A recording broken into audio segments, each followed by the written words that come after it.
میری شادی غیروں میں ہوئی تھی. میرے آگے پیچھے کوئی نہیں تھا.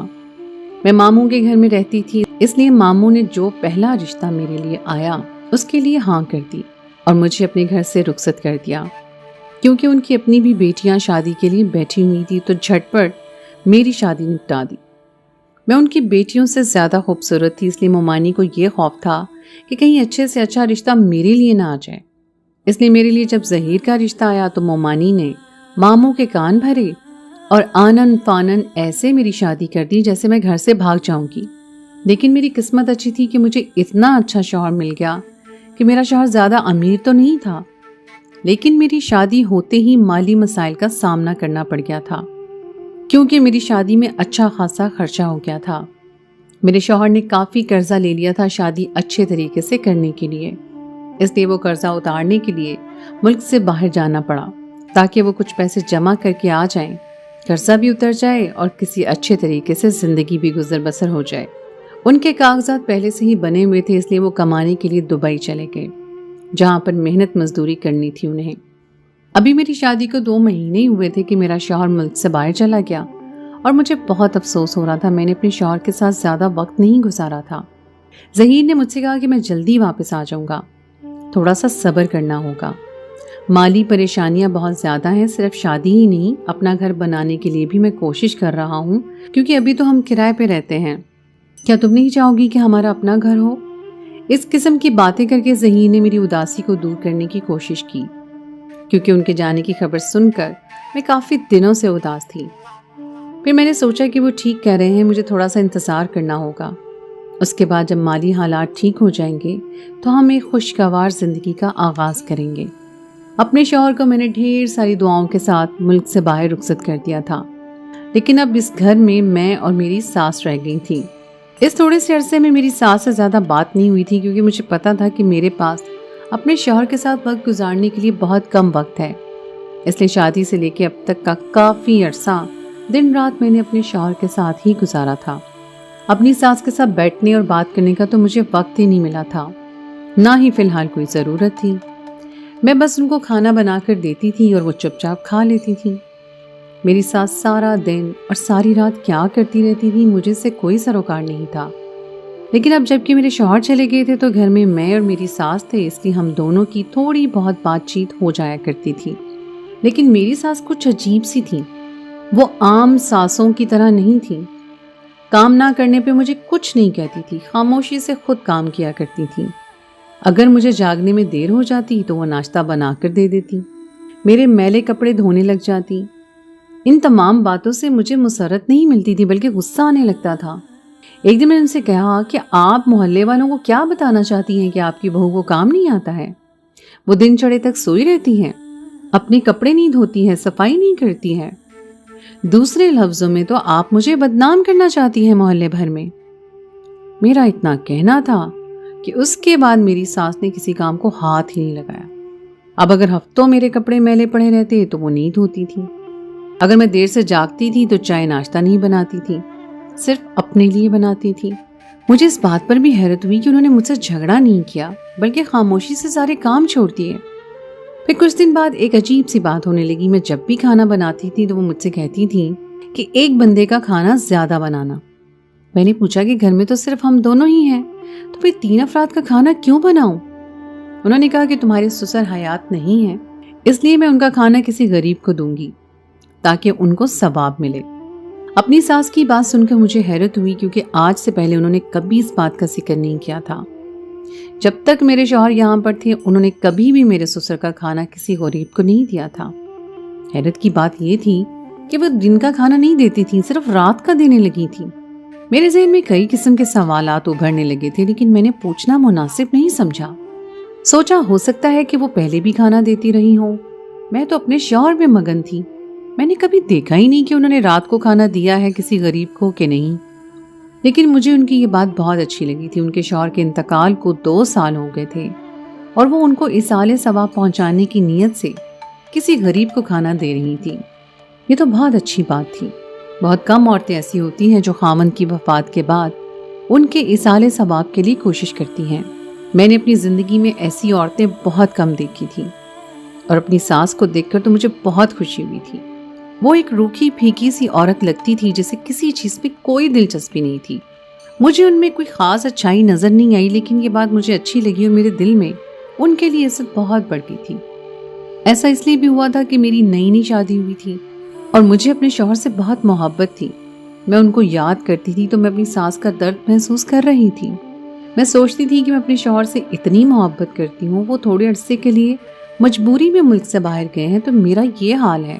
حالانکہ مجھے امید ہے کہ وہ واپس آ جائیں گے، لیکن میری ساس کے شوہر تو دنیا ہی سے چلے گئے اور انہیں تو امید بھی نہیں تھی کہ وہ کبھی واپس آئیں گے. ایسی باتیں سوچ کر میرا دل ڈوبنے لگتا تھا اور پھر مجھے ساس سے ہمدردی ہوتی چلی گئی. اب ہر وہ عورت جسے اپنے شوہر سے شدید محبت ہو، مجھے وہ عورت اچھی لگتی تھی. اور جو عورتیں بلا وجہ اپنے شوہر کی برائیاں کرتی تھیں، میرا دل نہیں کرتا تھا کہ میں ان کے پاس بھی بیٹھوں. میری ساس روزانہ کھانا لے کر گھر سے باہر چلی جاتی تھی اور کافی دیر تک وہیں رہتی، یہاں تک کہ مجھے نیند آنے لگ جاتی، لیکن مجھے جاگنا ہوتا تھا کیونکہ مجھے اپنی ساس کا دروازہ کھولنا ہوتا تھا. ایک دن بیزار ہو کر میں نے اپنی ساس سے کہا کہ آپ کھانا دینے جاتی ہیں تو اتنا وقت کیوں لگاتی ہیں؟ میں جلدی سونے کی عادی ہوں کیونکہ صبح سویرے ظہیر کی فون کال کا وقت ہوتا ہے. میری ساس نے کہا کہ غریب کو کھانا دینے کے بعد میں پڑوس میں چلی جاتی ہوں، وہاں باتیں کرتی ہوں، اس لیے تھوڑی سی دیر ہو جاتی ہے. آئندہ تم سو جایا کرو اور میری فکر چھوڑ دو. میں دروازے کو باہر سے تالا لگا کر جاؤں گی اور چابی بھی اپنے ساتھ ہی رکھوں گی. ساس کی بات سن کر مجھے سکون آ گیا تھا، یعنی کہ میرا مسئلہ ہی حل ہو گیا تھا. اب میں بے فکری سے سو سکتی تھی. میرے شوہر کی وہاں پر نائٹ ڈیوٹی تھی، اس لیے وہ رات میں مجھ سے بات نہیں کرتے تھے اور میں جلدی سو جایا کرتی تھی. ہماری بات صبح ہی ہوتی تھی اور اس کے بعد دن میں کئی بار ہوتی تھی. میں نے سوچا کہ ساس اکیلی بور ہوتی ہیں، ضرور وہاں روز پڑوس کی عورتوں کے ساتھ بیٹھ جایا کرتی ہیں. مجھے ان کے جانے کے بعد کوئی اعتراض نہیں تھا، نہ وہ میرے معاملے میں مداخلت کرتی تھی اور نہ میں ان کے معاملے میں. اب تو میں خود کو خوش قسمت تصور کرنے لگی تھی کہ مجھے اتنی اچھی ساس ملی ہے جو کہ مجھے کچھ نہیں کہتی، ورنہ شادی سے پہلے تو سب نے ساس کا ایسا خاکہ میرے ذہن میں بنا لیا تھا کہ مجھے بہت خوف آتا تھا کہ نہ جانے میری ساس کیسی ہوگی.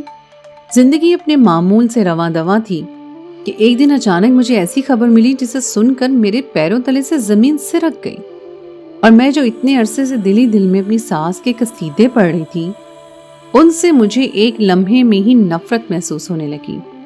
بظاہر میری بھولی بھالی دیکھنے والی ساس اندر سے اتنی شاطر ہوگی مجھے معلوم نہیں تھا.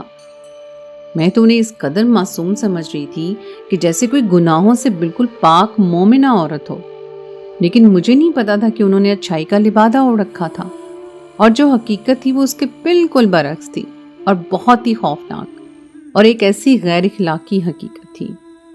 یہ سب کیسے ہو سکتا تھا؟ مجھے یقین ہی نہیں آ رہا تھا. یہ حقیقت جان کر تو میں اس قدر پریشان ہو گئی تھی اور سوچ رہی تھی کہ میں اپنے شوہر کو یہ سب کیسے بتاؤں گی. بھلا یہ بھی کوئی بتانے والی بات تھی جو میں کسی کو بتاتی؟ میں تو اپنے آپ سے دہراتے ہوئے شرمسار ہو رہی تھی. بھلا میری بوڑھی ساس اس طرح سے کیسے کر سکتی تھی؟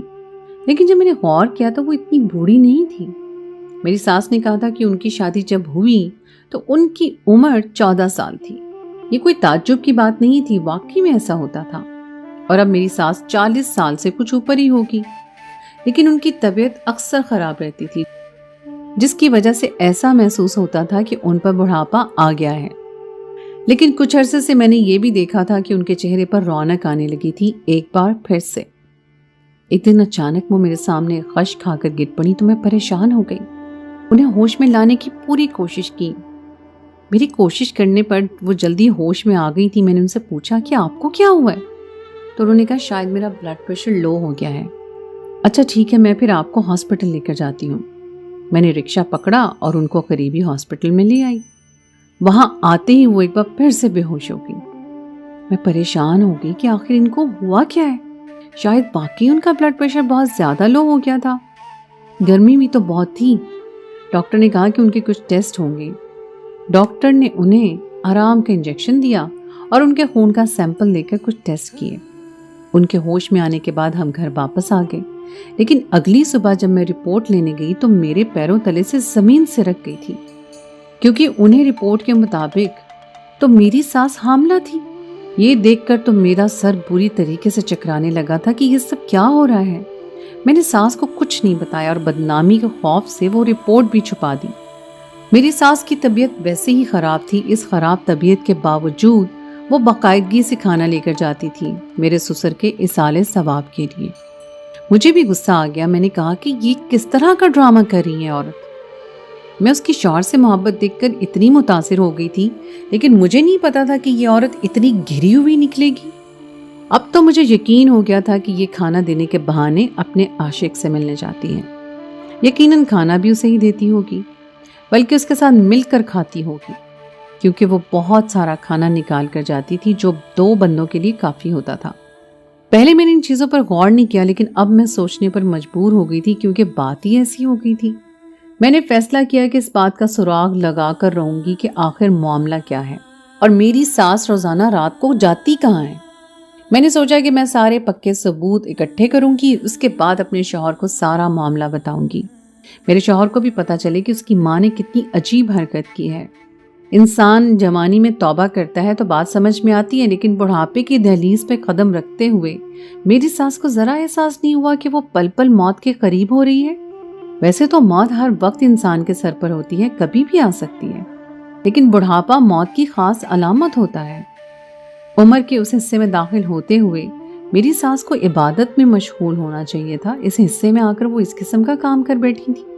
میں نے ساس کا پیچھا کرنے کی ٹھان لی تھی، سوچا کہ آج رات جب وہ کھانا لے کر باہر جائے گی تب میں اس کے پیچھے جاؤں گی، لیکن مجھے یاد آیا کہ وہ تالے کی چابی لے کر جاتی تھی اور باہر سے تالا لگا کر جاتی تھی، کیونکہ میں نے ہی اسے کہا تھا کہ مجھے جلدی نیند آ جاتی ہے۔ ان کا انتظار کرتے ہوئے مجھے دیر ہو جاتی ہے۔ میں نے اپنی ساس سے کہا کہ وہ آج کے بعد باہر سے تالا لگا کر نہ جائے، مجھے ڈر لگتا ہے، اگر کہیں گھر میں آگ وغیرہ لگ گئی تو میں کیسے باہر نکلوں گی۔ میری یہ بات سن کر ساس کے چہرے کا رنگ پک ہو گیا۔ میں نے محسوس کیا تھا کہ میری یہ بات انہیں اچھی نہیں لگی تھی۔ اب تو مجھے یقین ہو گیا تھا کہ دال میں کچھ کالا ہے۔ جیسے ہی میری ساس کھانا لے کر باہر گئی تو میں نے اپنی پرانی چادر اٹھائی جو کہ شادی سے پہلے میں نماز کے لیے استعمال کرتی تھی، اور شادی کے بعد بھی اس چادر کو اپنے ساتھ لائی تھی یادگار کے طور پر۔ اس چادر کا استعمال میں نے اس لیے کیا تھا تاکہ میری ساس مجھے پہچان نہ سکے، ورنہ جو چادر میرے استعمال کی تھی اسے تو وہ بخوبی پہچان جاتی کہ میں اس کا پیچھا کر رہی ہوں۔ رات کے 9 بج رہے تھے اور گلی سنسان ہو گئی تھی کیونکہ محلے والے جلدی سونے کے عادی تھے۔ میں اس طرح سے ساس کا پیچھا کر رہی تھی کہ اسے گمان بھی نہ گزرا کہ کوئی اس کے پیچھے ہے۔ وہ شاید اپنی دھن میں چلتی جا رہی تھی، کھانا ہاتھوں میں تھامے ہوئے چلتے چلتے وہ بہت دور آ گئی تھی۔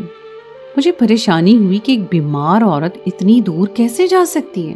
پھر وہ ایک پرانے گھر میں داخل ہوگی جو بہت ہی خستہ حال تھا۔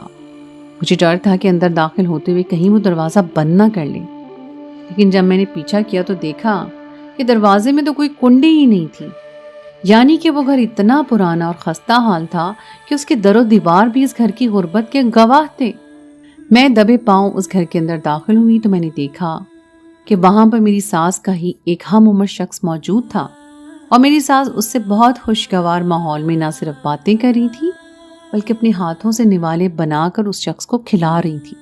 یہ منظر دیکھ کر تو میرا اوپر کا سانس اوپر اور نیچے کا نیچے رہ گیا تھا۔ یہ سب کیا ہو رہا تھا؟ یعنی کہ میری ساس روزانہ مجھ سے جھوٹ بول کر جاتی تھی کہ وہ غریب بچوں کو کھانا دینے جاتی ہے، حالانکہ وہ یہاں پر کسی انجان شخص کے گھر کے اندر آ کر نہ صرف اسے اپنے ہاتھوں سے کھانا کھلاتی ہے بلکہ اس سے خوشگوار ماحول میں باتیں بھی کر رہی ہوتی ہے اور کافی وقت لگاتی ہے۔ یہاں تک کہ میں سو جاتی ہوں، جب میں پوچھتی ہوں تو کہتی ہے کہ محلے کی عورتوں کے ساتھ بیٹھی ہوئی تھی، اور میں کتنی بے وقوف تھی کہ میں نے ان سب باتوں پہ غور و فکر کرنا تو دور کی بات کبھی ساس پر ذرا سا بھی شک نہیں کیا، اور میں اس کو نیک عورت سمجھتی رہی جو اپنے شوہر کی وفادار ہے اور اسے ایصال ثواب پہنچانے کے لیے خود گلی سے باہر آ کر غریبوں کو کھانا دیتی ہے۔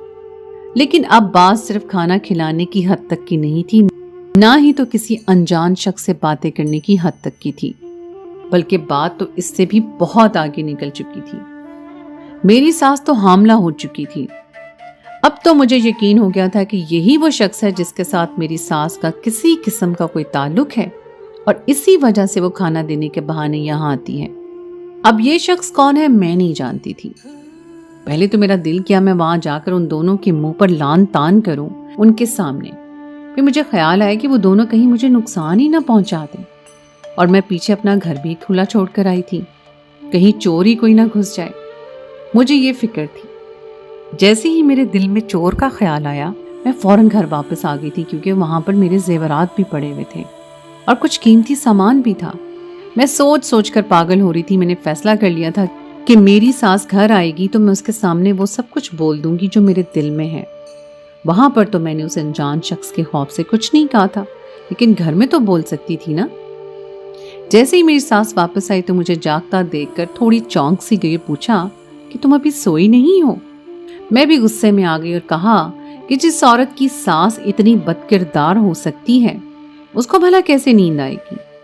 میری بات سن کر تو میری ساس حواس باختہ ہو کر مجھے دیکھنے لگی۔ میں نے کہا کہ مجھے اس طرح سے نہ دیکھیں، مجھے ساری حقیقت پتہ چل گئی ہے کہ آپ کھانا دینے کے بہانے کہاں جاتی ہیں اور کس سے ملتی ہیں، اور آپ کی کوکھ میں کس کا گناہ پل رہا ہے۔ میری ساس نے مجھ سے کہا کہ میں کیا بول رہی ہوں، تو میں نے ان کی میڈیکل رپورٹس ان کے منہ پر مارتے ہوئے کہا کہ یہ سب میں بلا وجہ نہیں کہہ رہی ہوں، یہ آپ کی میڈیکل رپورٹس ہیں جس میں بتایا گیا ہے کہ آپ حاملہ ہو چکی ہیں، اور اب میں وہ دیکھ کر آئی ہوں کہ آپ کس کا گناہ لیے پھر رہی ہیں۔ ساس نے وہ رپورٹ اٹھائی اور انہیں پڑھنے لگی اور مجھ سے کہا کہ ایسا کچھ نہیں ہے، رپورٹ میں غلط لکھا ہوا ہے۔ میں نے کہا اگر رپورٹ غلط ہوتی تو میں یقین کر بھی لیتی، لیکن وہ شخص کون ہے جس سے ساری رات آپ بیٹھ کر باتیں کرتی رہتی ہیں؟ اپنے شوہر کے ایصال ثواب کا نام لے کر کسی اور شخص کے پاس جاتے ہوئے آپ کو شرم نہیں آتی ہے؟ کون ہے وہ شخص جس کے ساتھ آپ ہنس کر باتیں کر رہی تھی؟ آپ کو اندازہ بھی ہے کہ آپ نے میرے شوہر کی عزت کو خاک میں ملا کر رکھ دیا ہے۔ کیا منہ دکھائے گا میرا شوہر ساری دنیا کو کہ اس کی بوڑھی ماں جس نے ابھی ابھی بڑھاپے کی دہلیز پہ قدم رکھا ہے وہ حاملہ ہو گئی ہے؟ اگر میرے سسر زندہ ہوتے تو پھر بھی زمانہ کچھ نہ کہتا، تھوڑی بہت چیمگویاں ہوتی اور پھر سب چپ ہو جاتے کہ چلو ایک جائز کام ہے، کوئی ناجائز بات تو نہیں ہے، یہ کہہ کر لوگ اسے قبول کر لیتے۔ لیکن اب اگر دنیا میرے شوہر سے اس کے متعلق سوال کرے گی تو وہ زمانے میں کسی کو منہ دکھانے کے قابل نہیں رہے گا۔ لوگوں کی بہن یا بیٹی اس طرح کے کام کرتی ہیں اور ان کے سر شرم سے جھک جاتے ہیں، لیکن یہ پہلا واقعہ ہے کہ ایک جوان لڑکی کی ماں نے اس قسم کا کام کیا ہے۔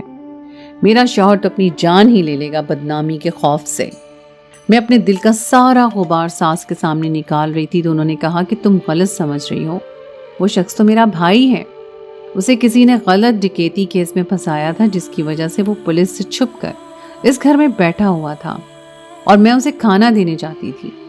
میں نے مجبوری میں تم سے جھوٹ بولا تھا کہ تم کیا سوچو گی کہ میں کہاں جاتی ہوں، اس لیے میں نے ثواب والی بات کی تھی۔ میری ساس جھوٹ پر جھوٹ بول رہی تھی۔ میں نے اسے کہا کہ مزید جھوٹ مت بولیں، یہ رپورٹ بالکل سچی ہے، وہ آدمی آپ کا بھائی نہیں ہے۔ وقت آنے پر ہر کوئی پھر بہن بھائی بن جاتا ہے زمانے کے سامنے۔ اپنے اتنے بڑے بھائی کو کوئی بھی عورت اپنے ہاتھ سے نوالے بنا کر نہیں کھلا رہی ہوتی ہے۔ اس قسم کی حرکتیں عورت اپنے عاشق کے ساتھ کرتی ہے، اور وہ آپ کا بھائی نہیں ہے، یہ بات مجھے بھی معلوم ہے۔ اتنی کم عقل نہیں ہوں میں کہ میں سمجھ نہ سکوں کہ دو لوگوں کے بیچ میں کیسا رشتہ ہو سکتا ہے۔ ہاں ٹھیک ہے، وہ شخص پولیس سے چھپ رہا ہوگا، یہ بات آپ کی صحیح ہے، لیکن وہ آپ کا بھائی نہیں ہے، وہ آپ کا عاشق۔ میں اپنی دھن میں نہ جانے کیا بول رہی تھی کہ میرے موبائل فون کی گھنٹی بجی، اور اس فون کو سن کر تو میرے سر پر آسمان گر گیا تھا، اور میں نے حیرت سے اپنی ساس کی طرف دیکھا اور میرے ہاتھ سے موبائل فون چھوٹ کر گر گیا تھا۔ میری ساس نے حیرت سے مجھے دیکھا اور کہا کس کا فون ہے، کیا ہوا ہے؟ میرا بیٹا تو ٹھیک ہے نا؟ بتاؤ تم اتنی حواس باختہ کیوں ہو گئی ہو؟ اور فون سننے کے بعد بتاؤ مجھے کس کا فون تھا؟ میں نے ساس سے کچھ نہیں کہا اور کمرے میں آ گئی اور اپنے آپ کو کمرے میں بند کر دیا اور پھوٹ پھوٹ کر رونے لگی۔ میری ساس دروازہ بجا رہی تھی اور مجھ سے پوچھ رہی تھی کہ کس کا فون ہے اور میں کیوں رو رہی ہوں۔ یقیناً وہ پریشان تھی، لیکن میں اپنی ساس کو کیا بتاتی کہ فون اس لیبارٹری سے آیا تھا جہاں پر میں نے اپنی ساس کے ٹیسٹ کروائے تھے، اور وہ لیبارٹری والا شخص مجھ سے کہہ رہا تھا کہ نام ایک ہونے کی وجہ سے ٹیسٹ میں غلطی ہو گئی ہے، آپ کی ساس کی رپورٹ کسی اور کے پاس چلی گئی ہے اور کسی اور کی رپورٹ آپ کی ساس کے پاس آ گئی ہے۔ جو رپورٹ آپ کے پاس آئی ہے وہ ایک نئے شادی شدہ جوڑے کی ہے جو آپ کی ساس کی ہم نام ہے اور وہ حاملہ ہے، اور آپ کی ساس کی رپورٹ میرے پاس ہے اور اس رپورٹ کے مطابق آپ کی ساس کو پھیپھڑوں کا کینسر ہے۔ میں اب اپنی ساس کو کیا بتاتی کہ میں جو اتنی دیر سے ان کی کردار کشی کر رہی تھی، ان کے پاس تو زندگی کی مہلت ہی کم بچی تھی۔ میں کس منہ سے اپنی ساس سے معافی مانگتی؟ بالآخر میں نے دروازہ کھول دیا اور اپنی ساس کے گلے لگ کر پھوٹ پھوٹ کر رونے لگی اور ان کو ساری حقیقت بتا دی۔ اس دن کے بعد سے میری ساس مزید بیمار ہو گئی تھی اور ان کی آنکھوں میں ہم وقت میرے لیے شکوہ رہتا تھا۔ وہ شخص واقعی میں میری ساس کا بھائی تھا جو پولیس سے چھپ رہا تھا۔ ایک چھوٹی سی غلط فہمی نے سب کچھ برباد کر کے رکھ دیا تھا۔ میری ساس کچھ عرصے بعد اس دنیا سے رخصت ہو گئی کیونکہ انہیں کینسر تھا، لیکن میں کبھی بھی اپنے آپ کو معاف نہیں کر پاؤں گی کہ میں نے ان کو اتنا کچھ کہا تھا۔ مجھے ان کی بات تحمل سے سننی چاہیے تھی، سمجھنی چاہیے تھی اور لیبارٹری والوں سے کہنا چاہیے تھا کہ آپ کی رپورٹ میں ضرور کوئی مسئلہ ہے۔ لیکن بجائے اس کے کہ میں یہ سب کرتی، میں نے آنکھیں بند کر کے ہر چیز پر بھروسہ کر لیا۔ کاش کہ میں ایک پل کو سوچتی کہ رپورٹ غلط بھی ہو سکتی ہے۔ مجھے یہ بات سوچنی چاہیے تھی، جا کر ڈاکٹر سے بات کرنی چاہیے تھی، لیکن میں نے اپنی زندگی کی سب سے بڑی غلطی کر دی تھی اور میرے دل میں ہمیشہ اس بات کا بوجھ رہے گا۔ تو دوستو، یہ تھی میری آج کی کہانی۔ امید ہے آپ کو آج کی کہانی پسند آئی ہوگی۔ کہانی اچھی لگے تو اسے لائک ضرور کیجیے، اپنے دوستوں کے ساتھ شیئر کیجیے اور اگلی کہانی تک کے لیے مجھے اجازت دیجیے۔